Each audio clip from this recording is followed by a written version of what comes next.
In this video, we will be looking at troubleshooting strategies. Effective troubleshooting takes the form of 3 steps: diagnosing of the fault, implementing of the solution, and then documenting troubleshooting procedures, i.e., what did you do to solve the problem? We're going to be looking at different hardware devices and the steps that we should take to isolate any possible problems. Let's take the printer.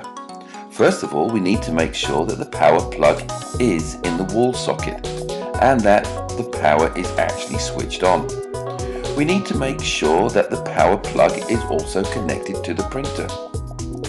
Other checks are that the printer cable is plugged into the printer and also plugged into the computer. And yes, that the printer is actually switched on. The printer can have other issues as well. It may have run out of ink or paper, and that the printer drivers could be corrupted or may have even been deleted. The hard drive, we need to make sure that the connector wire to the controller has not been disconnected.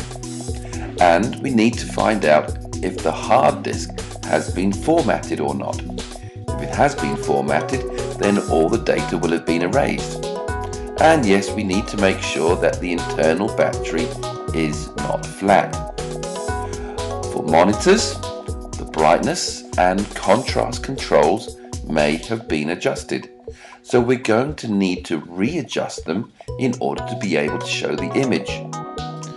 Making sure also that leads are connected and that we do not have a faulty video card. With networks, we need to make sure that the network cable is not disconnected and that the network configuration is correct. In general, the way to go about finding faults is first and foremost check that the power supply and that we are checking the connections as well. Then, for hardware issues, we need to replace the possibly faulty component with a known good one. Then we check any software issues by putting that component into a different computer. Again, if it does not work, then we replace it. Any other ongoing problems, it's probably a good idea to get a technician. In order to get help for troubleshooting, we can use user manuals, frequently asked question forums, and online help. All of these can help us find specific information about hardware components and solutions to specific problems.